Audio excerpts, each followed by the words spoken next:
Many years, and definitely somebody I look up to. As a teacher myself and a golf professional myself, I've studied a lot of what he's done in the business.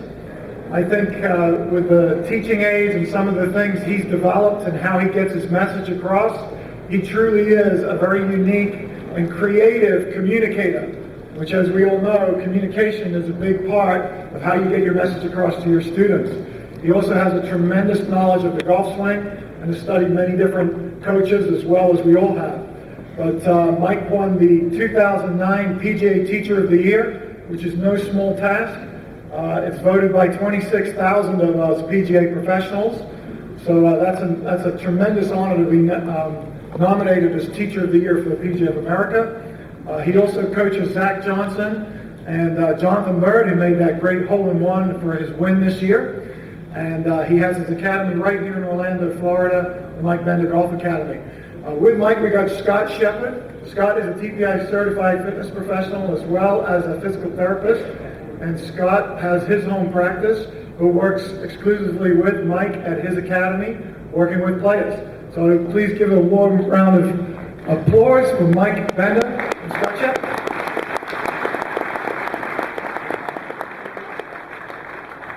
Yeah, Greg, I'd like to thank Greg and Dave for inviting us here, and for all your support and for what you've done in the industry. It's been phenomenal growth, and that's kind of where I want to start out, because I started at Timaquan 20 years ago teaching, and at that time, obviously, we know how much this industry has grown with the fitness side, but not too long after that, the Health South company was kind of a pioneer too. Many of you remember that company.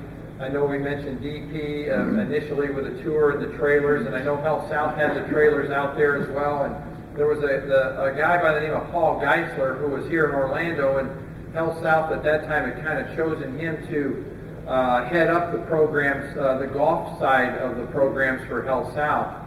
And I remember getting introduced to him through a seminar, and we developed a relationship together. And Paul would come and always educate me on what was the best way to swing for the body.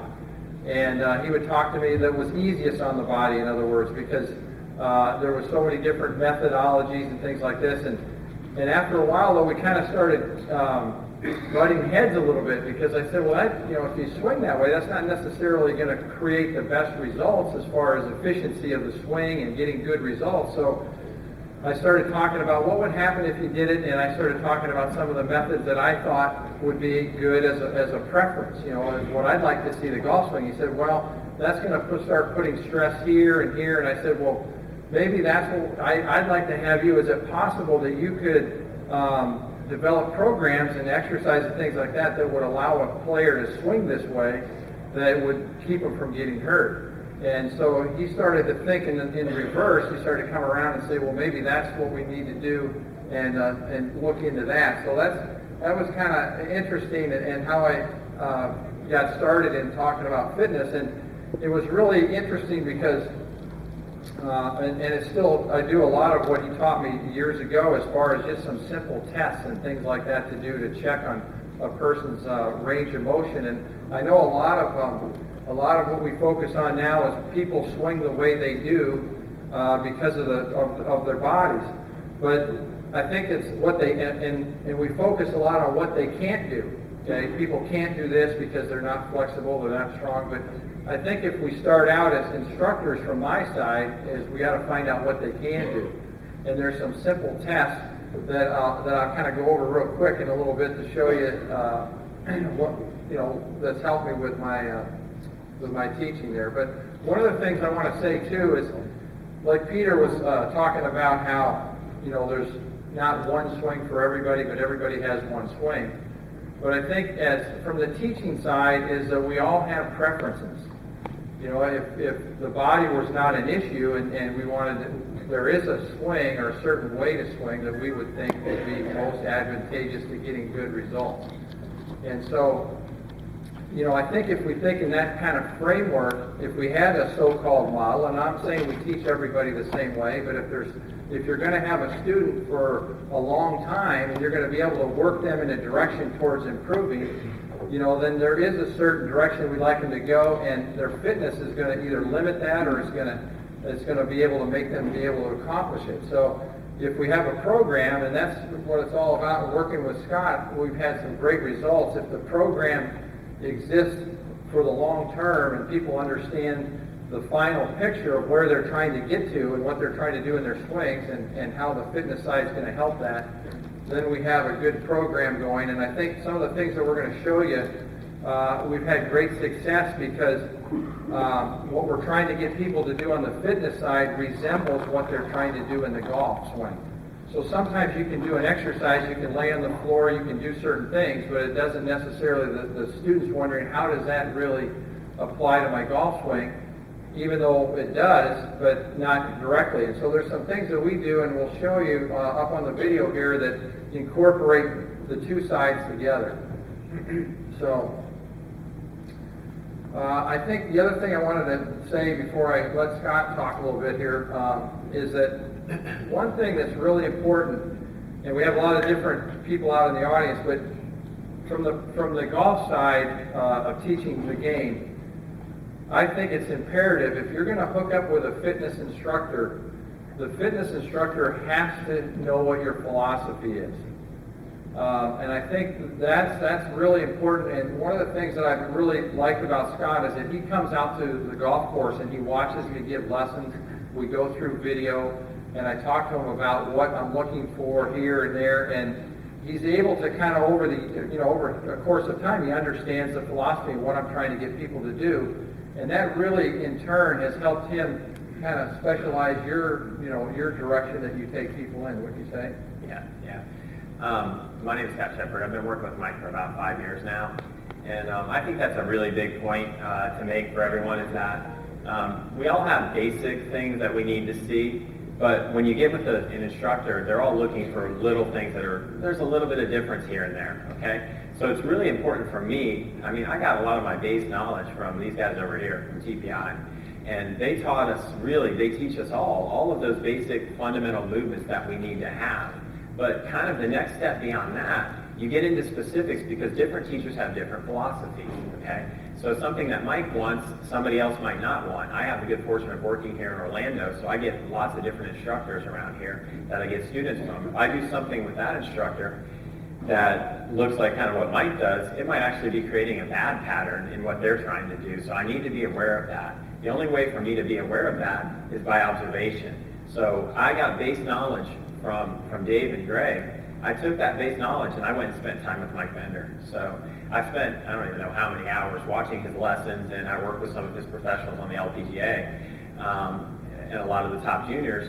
But what we've done is kind of taken it to that next, a little bit more specific level that you can only do when you work directly with that coach and look at what they're trying to get. I think it's a similar relationship to when I hear Greg and Dave and how they met each other and how they've kind of spent so much time together. They know, there's things that they know that are just automatics, and Greg can probably look at things and see and know that Dave's going to be looking for this, and that kind of relationship building I think is really important. And I was happy to hear Craig Davies and Sean Foley talking about that communication yesterday and how they carry that over. But so I spent a lot of time looking at the specifics of what Mike does, and within that framework I was able to then find that there are some drills that I can do on the physical side that can help to integrate what he's doing on the technical side and really kind of bring it together. And there's a couple reasons why we do that, okay? And one of the reasons why you do that, and just almost on a business note, just purely business-wise, if you're working with an instructor and you get a student who comes over and they have a certain limitation, and you know what that coach is trying to get them to do, and then all of a sudden you're training them, you're screening them, and you're realizing they have a problem in this segment of their body, and you know it's going to cause a problem with this position that Mike's trying to get them into, and then you give them a drill that's related to something they're almost doing on the technical side, all of a sudden you get instant credibility with that client. They really figure out, hey, this guy knows what we're trying to achieve. He knows the end result. He knows where we're going with this, and so I really feel like this guy's going to help me. Now, along the way, I might be looking at that person like, this guy's a wreck. This guy is a wreck. There's so many things wrong here that I really want to work on all these things. But what happens is we lose people along the way. And you know, if you're working with a professional, it's totally different, and we'll touch on this. But if we lose people along the way, when we get a little too fundamental and don't show them how that relates back into the golf swing. So for me, and I was talking to Greg Cook about this earlier, for me, the functional movement for golf is the golf swing. Okay, I mean, we look at the squat, we look at all of those things, but I try to bring everything back to the golf swing. What am I doing on this side that is changing something on that side? Okay, and so I just feel like that's really important, and I feel like it's something that has helped us a lot in developing a relationship and working together from a credibility standpoint with the client. And secondarily, if the client realizes that what I'm doing is helping them towards their long-term goal, guess what happens? They hang around a little bit longer. While they're hanging around, I'm going to fix all that other stuff that I know is really important for their health and the things that as a physical therapist, I'm looking at this person like they're a wreck. I really want to help this person. I get an opportunity to do that when they get the buy-in on the golf side. And we'll just, there's not a lot of time here in an hour. There's not a lot of time, but I'm just going to show everybody some specific examples of how we work. And the first thing I'm going to do is, if you could bring up the screen there, is I'm going to show, and showing tour players again is a totally different thing, as we know. I mean, I predominantly work with amateur golfers of all ability. So, but the tour players, in this case, a couple of things I want to show. This is Jonathan Bird here, and one of the things that, like, I would think is important is when you set up to a golf shot, obviously, I like to have the spine angle tilted slightly away, and I like the student to kind of maintain that. Because I'm trying to get a player to get consistent, I'm trying to get a consistent delivery of the club into the ball. So the way the body works, obviously, and we all know, is a great key to that. So just looking at this, and then we'll show you how some of the exercises match up. So here's Jonathan Bird. One of the things that I like to look for is in the backswing, which you'll see a lot of amateurs don't do, is you can see that gap from that red line away from the hip, the right hip away from the red line.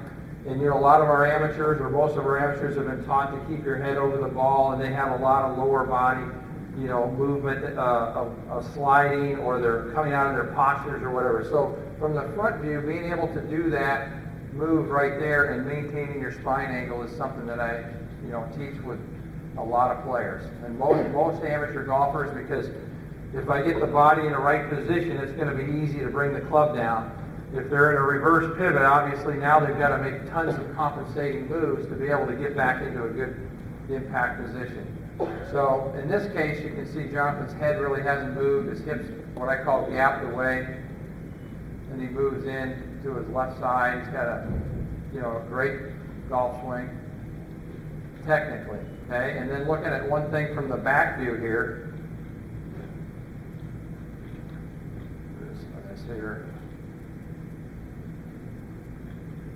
Okay, so in his backswing here, we want him to maintain his forward tilt as well.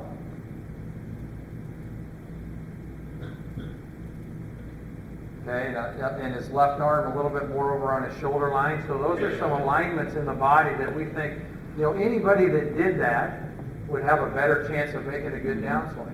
Not saying that everybody's going to look like Jonathan, because somebody that doesn't have very good range of motion, they may only be able to turn back to here, and that's as far as they can go. So looking from this view, their arm swing may stop right here. But from this position here, they still are going to be in a better position to strike the ball. So being able to maintain that tilt is an important factor in the swing, and one of the reasons why we have to take care of the core and keep the back in order to be able to sustain that. So you see that in the best swings, virtually any golf swing, you're going to see that spine angle staying constant through there.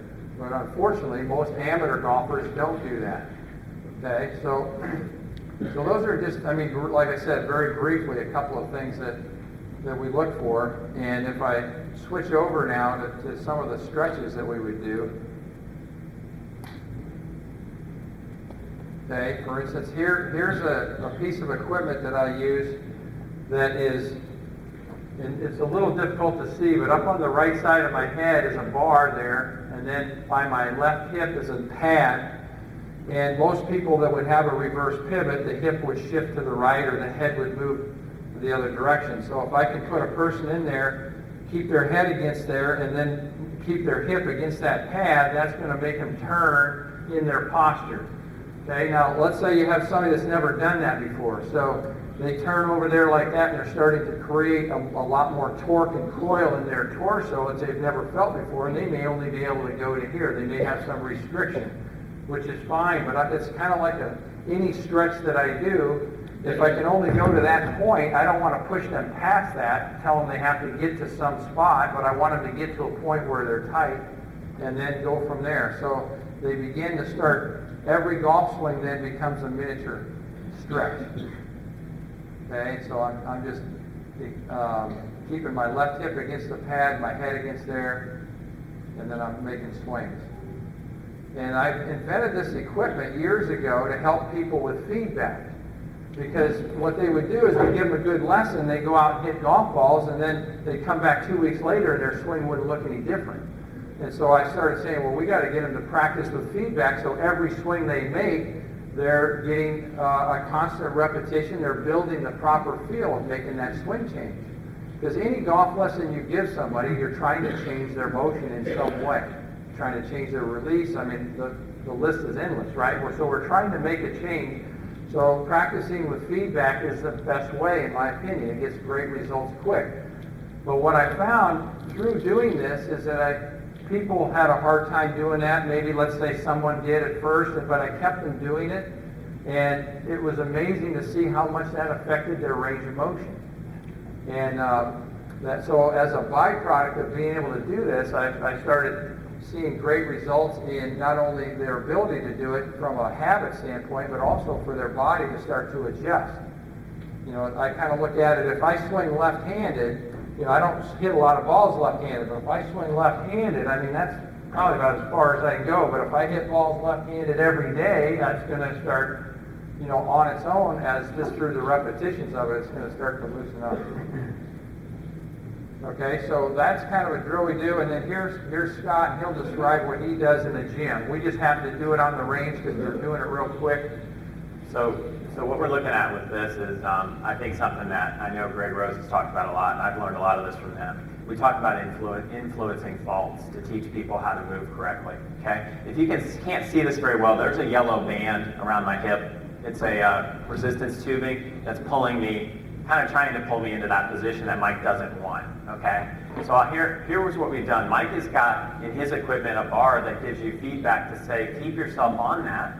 That's one method of giving somebody feedback and then creating a turn and keep yourself on that. Another method would be, let's push them into their fault, and then they get more of a feel of, oh, you know, I'm really moving into that. I need to feel like I stay against that. I don't want to move this way. I need to feel like I stay against that. So I'm pulling them over there. They have to push back against that band, and they have to then kind of, it's an imitation of exactly what he's doing, okay? But one of the things that Mike said that is really good, because we talk about this a lot, we talk about people can't move.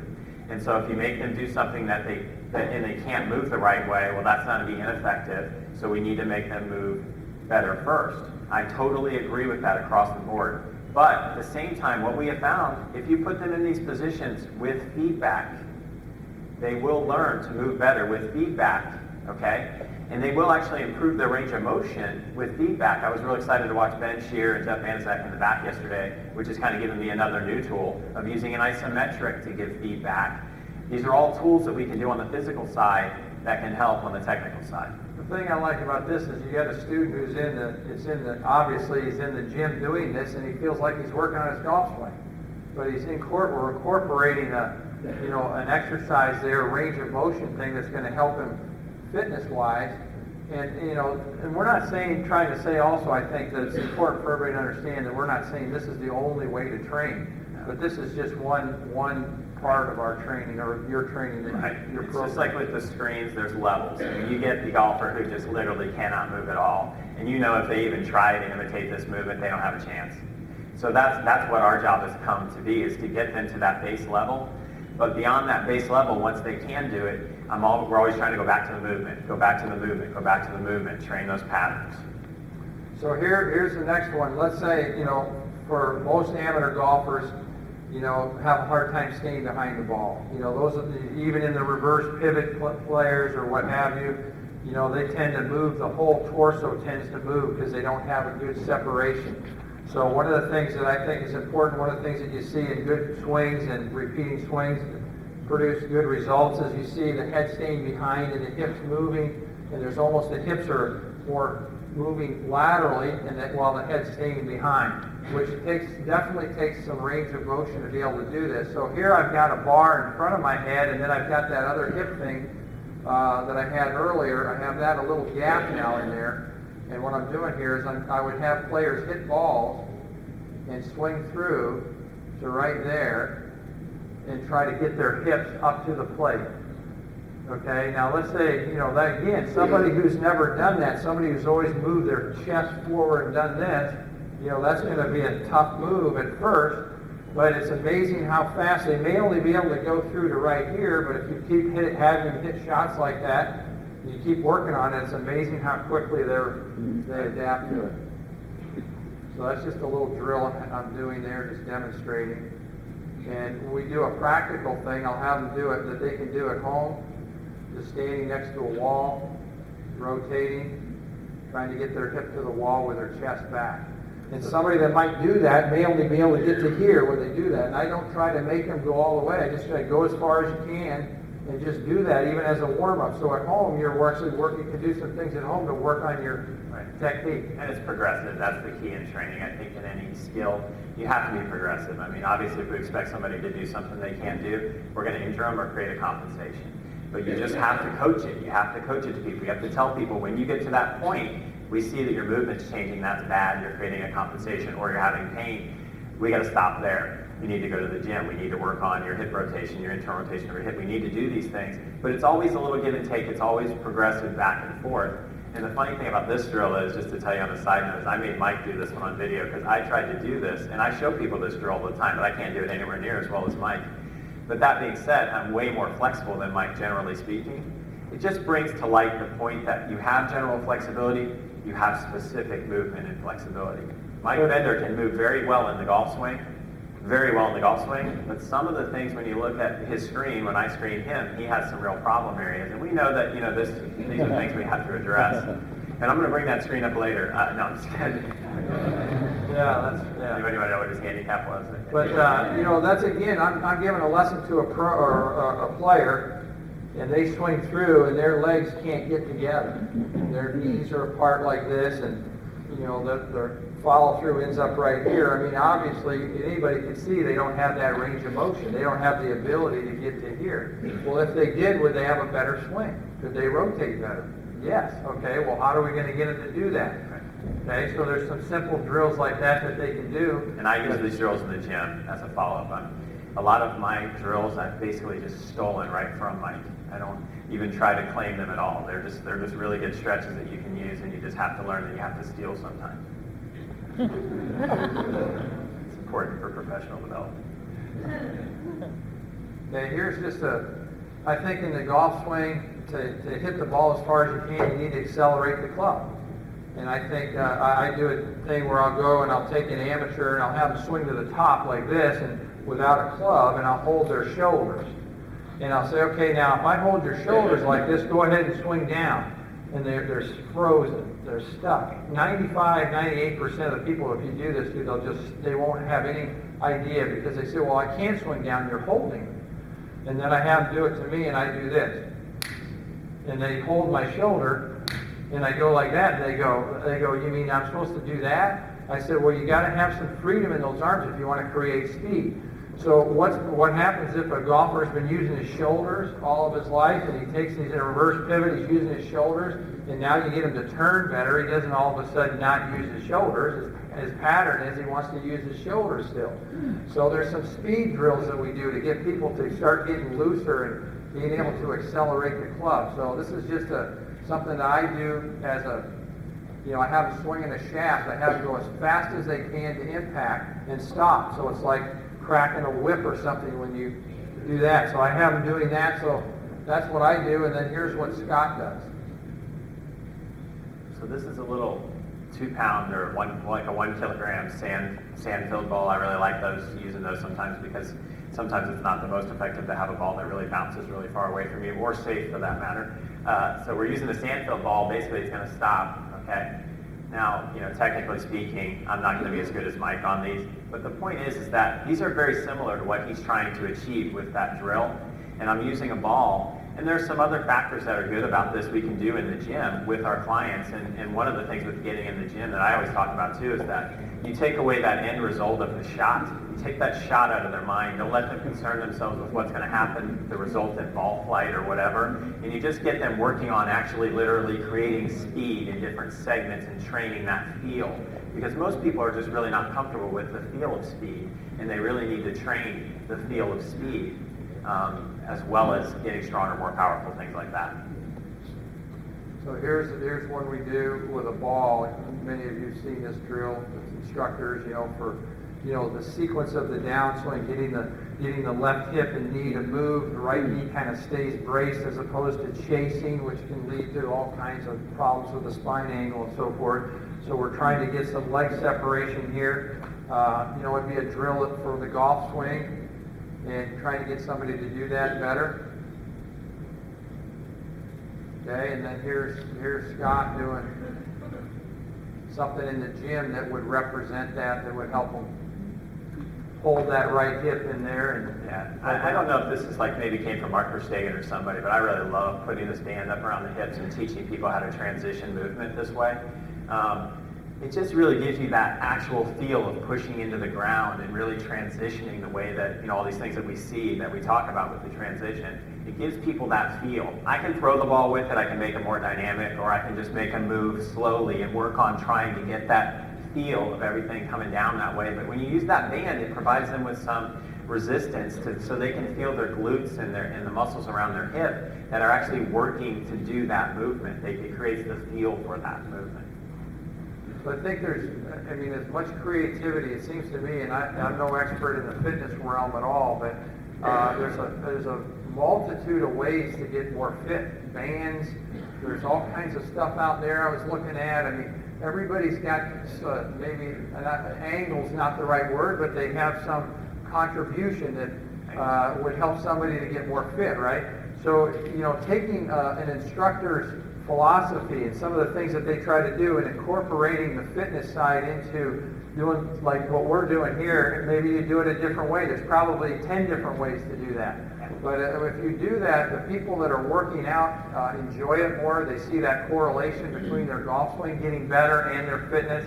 So if you incorporated that into one segment of it, I think that would be a big bonus to what you do. And we do that in the gym with the way that I program this, and I also think that's another added point when you do golf in positional type movements is that we have kind of a unique opportunity in the gym. That's something you don't see on the practice range. Is that we put people through dynamic warm-ups, we put people through movement prep, activation drills. We get their bodies kind of finely tuned for this movement. Not too many people really do stuff like that before they actually go to a lesson or go to the range. So I feel like you have in the gym an opportunity to get their body moving really, really well, and then actually incorporate it back into something that's position specific. And that they're going to move better, they're going to feel better, they're going to get the results better if their body's activated and moving, and the muscles are really working better. So it's just another angle from the fitness side that we have an opportunity to play a part in being specific to what is happening on the technical side. Here's the drill for one of the things I think is important that I showed with Jonathan Bird is being able to maintain your posture through the ball and being able to have the flexibility to be able to have your hips rotating and have extension and so forth, which so many amateurs don't do well at all. So here's just a little drill at the golf course that I have players do. Just take it back and I have them rotate, try to put their hand flat to the wall. Now somebody does this the first time, they've never really done that very well, and you get them set up like this and they go through to about here and their hips are stuck. They can't, that's about it. And then you just have them push it a little bit, try to get their foot up and have them do that again, and that's as a warm-up and things that they can do at home or before they play golf that would help their golf swing. Here's what Scott does right here in regard to that.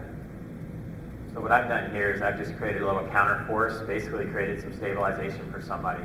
I've got a band that's trying to pull you open this way. They have to hold against that band while they're moving down this way, okay? So I'm just using bands to stimulate this same type of feel, but also creating resistance, strengthening in that movement, and giving them a sense of stability. We learned a lot yesterday that, you know, sometimes it is the stability that actually allows people to move. You have to have the minimum mobility requirements, but the stability is what allows people to move and to train those patterns.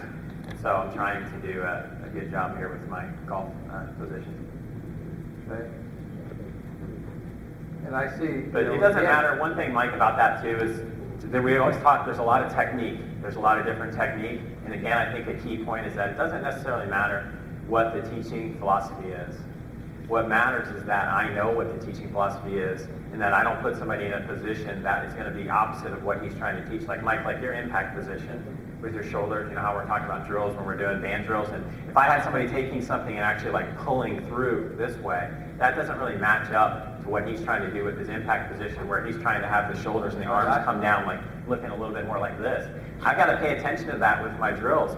Even if I'm doing strength training drills, I'm still looking at that. You know, you got to, I mean, obviously I'm training them generally to get stronger, more powerful, but I'm still looking at those movements and trying, wherever I can, to not put the bad pattern in there and to reinforce the good pattern. Because I think there's some instructors that would want the shoulders to fire down and through the ball, want the shoulders to be leading. And when I teach amateur golfers, they're already doing that. I mean, most of them are already overusing their shoulders. So I want them to be a little bit more of maybe the old-fashioned hit into your left side a little bit more, brace this up and hit into it, and have the shoulders a little more square. So that's what that drill also promotes, that when I was doing that, is this shoulder's not moving, but my right side's releasing. So that's what he's talking about, kind of integrating that drill. Some people would look at that drill and go, man, that guy's way too far under the ball and he's going to hit it out, you know. And so you wouldn't do it that way with your training. You would do the other thing. You would throw medicine balls differently. If you really want to get specific, you would look at what that teacher is looking for and then take your drills and make it like that. And that just makes it more specific. Again, it's like what we're talking about. So again, it doesn't matter what the philosophy is. What matters is that I know the person who's sending me people, I better know what their philosophy is, or I don't get people anymore. I need people. You know, most of us in here have seen this. I mean, these are just great tools that I have on the driving range, and get people to use. Simple things like that can really help with balance and help on their flexibility and their turn and so forth. So we just have some simple tools, just like those walls that you saw, and I was doing some of those things with the walls. We have that available to people right on the range. And those instructors that are out there, I mean, if you have these types of things, you're going to get people using your facility more and coming for more, you know, practicing there, which is good because you can keep an eye on them and usually have a better influence on their progress. That one right there, Mike, remember I kind of did that one wrong when you were showing me too. I think it's a good point to remember that when we use training aids are only as good as the person who's showing them how to use that training aid. You still have to coach that movement. I got up on these discs and I was imitating that move, and Mike's like, oh, I think you're moving too much in this area, and I'm like, well, we better video you doing it to be even more specific with it. I'm pretty close, but I'm not close enough. You still have to coach the movement. People will say, I don't like these things because they make you do this. And I say, well, they only make you do that if you allow your student to do that. If you train them in that position and get them in the right postures and positions and activate them correctly, you can still use this as a training aid, whether you agree with it or not. You can still use it. Training aids are really only as good as the person who's coaching them how to use those training aids. Okay. Well, then here's a drill that we do for working on the width of the swing. Very simple thing Paul taught me years ago. If you hold a student, have them hold their left arm straight out, move it across their chest till they stop without bending. Okay, so that's as far as I can go. Now somebody with a bigger chest, smaller arms, whatever, everybody in this room is going to be a little bit different. If I bend over in a golf posture, turn 90 degrees and add my right hand, that's the length of the backswing that person should have. Okay, so I'll do that test. It's a simple test I can do just to see what they can do again. Another one is the right elbow. If I hold somebody up this way, like this, and I stabilize their right arm, how much range of motion do they have back? I mean, you'd be surprised if you do this, or when us instructors when we do it, because that's going to lend itself to people with the elbows like this. If I get in it, if I'm a teacher that thinks the right elbow's got to be down with everybody and they can't have that flexibility, obviously that's kind of what we're talking about. It doesn't work. And this is in the TPI screen. Everybody knows that. You know, Right. it's one of the key areas that we're looking at in the screen. And I think I learned a lot about the importance of that by watching Mike and how that plays a role in kind of where the shaft comes down where your elbow and dictates some of these things. So I think it's So basically there again, what I'm doing here is that bar right there at the top on my hands, and if you can see it, it's right there sticking out. I'll set that the way I set it is I'll test the person first, and then because a lot of people do this, they try to overswing, and when they do, they either come out of their posture or they break down. But if I can get that person to stretch out and touch that thing up here on the right form, then I can get them to get that feeling of a good stretch and where their arm should be at the top of the backswing. So that's just that's a training aid that we use for feedback, and then here's some drills that we do. Just simply using a band and using a wall. And obviously when you're doing these with the bands, you got to be really careful about the resistance level on that band. When you're doing a really specific skill, you add a ton of resistance to it, you change the movement, right? So you got to be very careful about what you're doing with these bands, because they need to be light enough that you can move appropriately, because if not, you're really just training the wrong activation of muscles, the wrong patterns of muscles, and you're not going to get the carryover into the swing. So sometimes lighter is better. Definitely lighter is better. The more specific you are, lighter is many times better. The less specific you are, sometimes you need to get heavy with people and get them a lot stronger and such. So there again, it's just another stretch in the golf posture, getting a player to get into a better position at the top of their swing. Some people might not be able to go that far, like I said. If I'm up against the wall here, depending on their range of motion, length of arms, and all those factors, they may only be able to go to there. But being able to get to a point where it's putting some stretch on the body, that's what you want to do. That's what coil is all about. That's why we try to create coil, because we're trying to create that stretch and, doing it the right way. Okay? So those are just some examples that we had that we just put together just to kind of show you how you can incorporate some of the simple things. It's not very complicated, as I'm sure most of you can see. So, I think, but it really makes a difference in our students, and they really like working with Scott on these things because they can see the direct correlation with what we're trying to get them to do better in their golf swings. Right. And again, that's pretty much what we wanted to talk about today, because we're doing all of the basic things in fitness as well. We're working on all the problems that show up in the TPI screen, because we screen everyone. But outside of that, taking a little bit of step and looking more specifically to what Mike is looking for has really helped us to, it's helped me a lot, because it helps me with getting people back into the golf swing and keeping them on track. Why are we doing this? And also I think it helps from the efficiency standpoint too, Mike. We talk a lot about time under tension and efficiency and getting people in these patterns more and more and more. One of the big problems, obviously, with golfers not getting better is they just don't get in these positions as much as, say, a professional golfer does all day long, where they can move into these patterns and practice these patterns. So if we can incorporate some things we're doing in the gym with some things you're doing on the range, we're increasing that time under tension philosophy and trying to get more carryover with our physical training side into the technical side. And that's like, Dr. Andrews said that the average handicap doesn't come down more than 3 strokes. And basically, it gets back to the training. Golf is a hard sport. It's hard. The hardest requirement in the game, in my opinion, is a repeating swing. Is a swing that produces consistent results. And everybody that plays the game has hit great shots sometimes, but being able to do it more often requires, better technique. Better technique is putting stretch and stress on the body, and so that's kind of what our jobs are as instructors, is to try to train people how to practice better and how to make those changes. Right. But we got a little bit of time left for some questions. Yeah, I think we've got some time. Anybody have any questions about specifically what we're doing, or just general questions about our program? Scott, Mike there, if you could. Thank you for being here. It's an honor to meet both of you. A specific question for you, and if you want to answer also. I come to see you for a lesson. I'm a woman, I'm a 22 handicap. As soon as we meet, what does that look like? Well, I mean, you know, it's pretty, when I meet somebody for the first time, obviously there's a lot of factors a lot of questions you ask, you know, why did you come? I like to know why people came for a lesson, you know, and then I want to know what do you practice, and you know, but in that screening, there's always what injuries have you had? I mean, those are just basic questions that all of us instructors ask, right? And I have to know ahead of time if you've broken your wrist or, you know, what have you when it comes to that kind of thing. But, you know, basically, when I get people that come in like that, once we get through those questions, I try to show them where we're going to go over the next course of time. Because I think, you know, if I have a student and I have them for one lesson, you know, it's kind of like that famous sign. It said in the pro shop, it said one lesson, $1,000. 6 lessons, $180. If you want a miracle, you have to pay for it.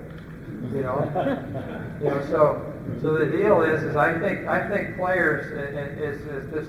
You can play this game for a long time, and I think most players that want to get better need to understand that they should be on a program. They got to be on a program, and most people would commit to a program if they knew what it was.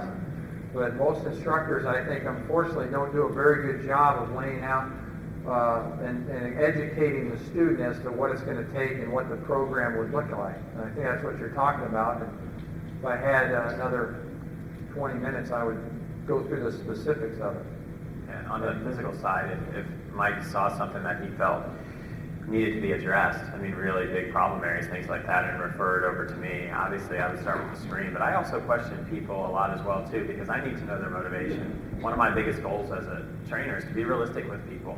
We've come a long way. I think I remember one of the first guys that Mike sent me, I think I set him up on the Cadillac program, so to speak, and he was kind of looking for like the economy program. And so, you know, you have to know what is the student willing to do realistically. How much time are you going to spend working on the stuff I give you? Okay, and then from that, it always makes sense in training to work on the biggest problem areas, right? So when you screen somebody, the best thing that you can do for me, I will look at you, I'll say, I see 2 or 3 things going on here that are just really bad, and you're not going to be able to get into the position that Mike wants you to get into. So let's address those things first. From a physical side, whatever we need to do, whether it needs to be manual therapy, stretching programs, mobility work, foam rolling, all these different things, all these different tools that we have as trainers, get you on a program of addressing those biggest needs, but at the same time, bring everything back to where you are in the golf swing and what you're doing in the golf swing, and try to incorporate some of these drills here. I incorporate these drills day one, and people will say, well, why would you do that? People can't do it. It's not so much that they can't do it, it's that they can't do it perfectly. They can do it within some sort of range, and as long as it's close enough, it's going to carry over. And as they improve, we'll progress it further and further and further, okay? But I'm not going to be afraid of putting them in those positions because of what I see on the screen. I'm going to go back to the golf swing and use that as my tool of saying, what am I doing, and is it working? You know, because, you know, I know that I can improve things in your body, torso mobility. I can improve all these things to some extent. But where I feel like I'm only as good as what sticks, I'm only as good as what the student carries over. And so if I really want to do it, I've got to look back at that swing. We'll start you on the integration. But again, training, to me, work on the biggest problem areas. And you can't lose. You really can't lose in that sense. So. Any other questions? I have one. I have a question. This is really to both of you, but obviously, Mike, with your influence with working with Zach Johnson, how have you seen fitness change on the PGA Tour? And Zach has kind of an unusual swing in that he's very rotary, tends to play from a little bit of a shot club face position. What is he doing in the gym or with his body to make sure he stays in shape and keeps his swing going? Well, you know, when you talk about tour players, I mean, they have the ability and the means and everything to have their team, as you know. So they have a consistent workout, and they have somebody keeping them accountable. They're traveling to the tour events with them and everything. So, you know, they're probably a fitness instructor or person's dream, right? Because they're going to do everything you say, and they're going to do it the way you want them to do it and all that. But let me just show you a couple swings here with Zach, for instance. Let's see if I can zoom in here or get this in here. But I just want to show you one thing because it's kind of interesting, because Zach has a similar posture to me, and from the standpoint of his shoulders are really rounded inward. And one of the things that we struggle with in his golf swing a little bit is he has a pretty quick tempo, but it's made even quicker. Really quick. But it's made even quicker by the fact that he has a hard time rotating his upper body. And there's the top of his swing right there. So if you look at his shoulder turn, I mean, it's a little less than full there. Actually, what I've seen, and this is just in recent, it's not getting any better. It hasn't gotten really any better. But Zach is getting stronger. He's a lot stronger. I think his golf swing, from a technical standpoint, for the way he grips it and everything, is very efficient. Obviously, his stats are good every year. He is probably, I don't know what percent stronger now than he was 5 years ago, but his driving distance is going down. Okay, so I think sometimes that's another thing that I think people think, like our juniors and our parents and everything are talking about. You have to have the stronger I get, the more I get like Tiger Woods, the farther I'm going to hit it. I think Tiger Woods is hitting it shorter. Now you might say, well, his technique's not as good or whatever, but when he was younger, I mean, he was not filled out like he is, and he had maybe more elasticity in his muscles, what have you. But so I think one thing that I try to tell people is, especially the better players, is don't feel like that, you get stronger, you're going to automatically hit it farther. I'm not saying it doesn't help in some situations, but just in Zach's case, for instance. So we're trying to kind of figure that out actually as we're going. We're trying to modify his program to help him to get more range of motion in that area. But the one thing he does feel good about it and is his injury prevention. Really hasn't, and he's really concerned about longevity. These guys are playing 25 to 30 tournaments a year in some cases, so that's a lot of stress and everything. So, but it's interesting with him because, like you said, he's got kind of a unique swing. But his shoulder turn is one thing that we always talk about, and I talk about with Chris Noss, who trains Zach. One thing with Chris, Mike, I did talk to Chris a little bit about that too. One thing with working with a professional golfer, I think Craig Davies touched on it a little bit yesterday. There's kind of a do no harm mentality a little bit that goes into it as well. They're already obviously doing things very efficiently and very well, or they wouldn't be at that level.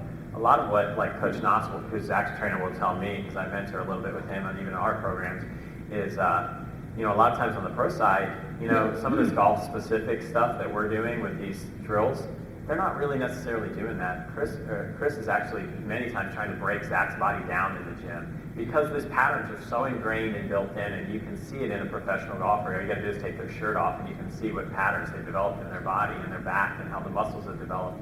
And so a lot of professional golfers are working more generally on balance and balancing their bodies out because of that one thing that Mike talked about, injury prevention. I think injury prevention when you're working with a professional golfer is one of the huge benefits that has happened with this whole spur of fitness, and that you're getting guys who are realizing rest and recovery cycles like Mark Verstegen talks about, how to train their bodies for balance, how to improve their mobility in segments, and how these things all play a role in actually developing injuries. So injuries are good patterns. Mike even talks about sometimes if you want to create a big change in your pattern, it could be a good thing getting more distance, but it could be a bad thing on the other side of it. Zach, every year he says, how can I want to hit it 10 yards farther. I said, well, you could change your grip to more of a neutral grip and then be able to, use more wrist action through the ball, but, nobody will ever hear of you again. So I said, let's put an end to that conversation. Because really, from a technique standpoint, I'm not going to get real technical, but his alignments at the top, I believe, for what our philosophy are really right, spot on. Club's right on plane. His sequence is good. He gets his arms back in front of his body right here, so he's really, a lot of people think he's really rotary as far as right from the top. He really rotates hard, but he really doesn't. He really gets his arms down in front of him here. you see the knees, by the time the knees are back to square, his arms are down below his waist, and then he really starts to pour on the rotation with his lower body to kind of match up everything through the ball there. And so I think, he's got that hold-on type of swing, which makes it look really different and, a little more unusual. But as far as his technique goes, I don't really see anything in there that can make him hit the ball another 10 or 15 yards, and especially as accurate as he still does. So just step up to the mic and ask a question. Mike, yesterday there was a lot of talk about creating resistance in the golf swing, and I noticed both with Zach and Jonathan, and I think Chuck mentioned also yesterday, they get quite a lot of hip rotation to their swing. Where do you feel like they create their resistance from? Well, I think resistance is always typically thought of as a coiling between the upper and lower body, and that's what we all tend to think is resistance. But I think of resistance more in the connection to the ground. So in other words, if a sprinter puts his foot in the block and the gun goes off, he gets a quicker start, right? And the reason he does is because he has resistance for the muscles that he's going to pour on the juice to push off of, right? So in a backswing here, in the change of direction, if his lower body stays really in the ground, he's going to be able to accelerate the littler muscles, which are his arms and hands. They have something to push off of. Okay, if that makes sense. So that's why you don't see in his swing, and it's just a lot of rotation right away. But I was doing a demonstration one time where I was swinging a golf club with just my arms only, like this, and I was taking a 7-iron out, and I hit it like this, and the ball went 160 yards, 7-iron, just like this. And then I made my normal swing where I used my lower body and turned through and everything. I hit it 170. And so somebody was in the audience and they said, well, let's see you do that with your feet off the ground. And so if I sit in the chair or I get my feet, I lose that connection. Obviously, I couldn't hit it that far, right? I couldn't swing that hard. So with Zach and Jonathan, those guys, their resistance is coming more to their link to the ground, in my opinion, and their ability in the transition to accelerate against that, as opposed to more of the X factor, let's say, type thing. Does that make sense? Okay. Now we're getting into philosophy again. I had a seminar in Florida, and somebody said, we were talking about that, and they said, Hogan would roll over in his grave if he heard that, So, there's the argument. We start to get into philosophies and so forth. Okay, well, if there's no more questions, guys, please give them a great round of applause.